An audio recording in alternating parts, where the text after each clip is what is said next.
Ian, as always, thanks for joining us post-match. You're out quick today, which maybe suggests that you're relatively happy with the levels of effort, if not the final outcome. Yeah, we're obviously disappointed with the scoreline. We want to come here and get something, albeit if it was a point, it would have been a good point for us, but we want to try and win the game. In terms of the work rate commitment and endeavour within the 90 plus minutes, I couldn't have asked for any more from the players. That was for certain. I think we saw towards the last 15-20 minutes that were running absolutely empty. We had nothing we could do about that. They had to keep going, and they did keep going. So yeah, we are disappointed with the scoreline, but in terms of our approach to the game and our willingness within the game, then I have no complaints. I'm going to have to say it sounds a bit like a catchphrase across the season. Second phase, ball into the box, and we find ourselves a goal down. One moment in the game where we let ourselves down, and we know it's their Achilles heel. Yeah, it was a really good header as well. I have to say, sometimes you look at it and you defensively, and it's a cheap one, it's a soft one, but it was a really good header, quite far out, and to beat a goalie of Jamie's standard from that distance, it has to be. But we're disappointed with it. Of course, we are, because it's just after half time, and if we come out and get a decent foothold in the second half, then the longer the game goes at 0-0, the crowd here becomes a wee bit tetchy, and they get a wee bit tetchy on the sidelines. But they got a goal at a great time. After that, they had a couple of opportunities to hit us on the break, just with the way we were trying to force the game, and we had no legs. It looked like the boys were a wee bit scared to go forward because you couldn't get back, and vice versa. So, on another day they could have capitalised, but then we have a fantastic opportunity from the corner that's cleared off the line. Very, very unfortunate, and we could be sitting here with a point. But a discussion across the kind of main stand there where the Rovers fans were housed as whether or not it was a handball. I think it was marginal at best, and one you don't really get, do you? Yeah, I've seen it back now, because our boys were adamant it's a handball, but to be fair, it's hit the guy plumb in the face. He doesn't know anything about it, that's what he's there to do. He's done his job. It's definitely not a handball for me. The marginal moments though, isn't it? It's actually, I think, an Ayr United player who headers it back towards the line, and it just doesn't fall to our good fortune. That's it. It was hit with such pace that it bounced quite far out from the goal line, and another day it bounces down, and you can poke it in the net to get your goal, but it's not falling for us at the moment. The same as Lewis Vaughan's strike last week that hit the crossbar, bounces out. And with these things, when you're working so hard, you always hope you're going to get a wee bit of luck, and the luck will turn, and at some point it will. With the players keep preparing for games like that, keep showing that endeavour within the games and work rate within the games, and they will get the rewards. You've mentioned work rate a few times, and I think that it would be fair, anybody down here would probably single that word out. Sometimes at this point of the season, supporters across all different clubs can say, are players already on their holidays? How are they phoning it in?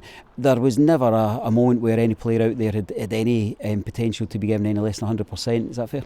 Absolutely not. Once the game starts, as I kept saying all season, we're all competitors. We've got personal pride. We want to do it for ourselves and the team and the football club. So that's never a question I've put towards the players. They've given everything since day one of pre-season, and they'll give everything until the last whistle goes next Friday night. We now just recover. We really look forward to next Friday night. A game at home against a good Partick Thistle side, last game of the season, nothing to lose, and we go out there and try and win the game.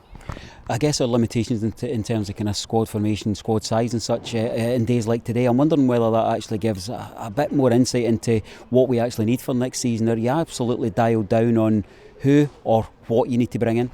Yeah, I think we need, I always like to have a couple of utility players that can play different positions. We have got a couple. Liam Dix, deputised at centre half. Scott McGill's played in quite a few positions as well.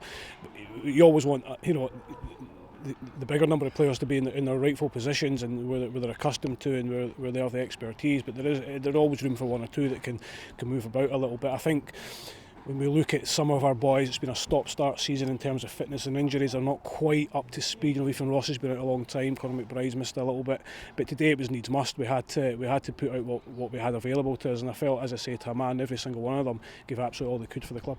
We're having a good chat across those listening in the commentary and those in the stand about how difficult it is to get the timing right for bringing in young players into a competitive zone. You had no choice today, but you started with Greg Young on the bench, then he comes on as we're struggling for legs there. McGill's given it absolutely everything. Even though he'd given it everything, he's still disappointed to come off. It's such a fine balance that, but your hand was forced.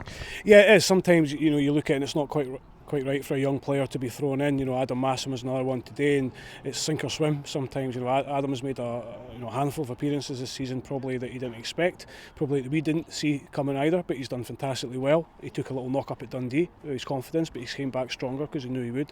And Greg's the same. They've waited a long time. They've had a lot of training. They've had to go a lot of games on a Saturday, not been involved to get their rewards. It's good for their CV. It's good for their going forward for their development.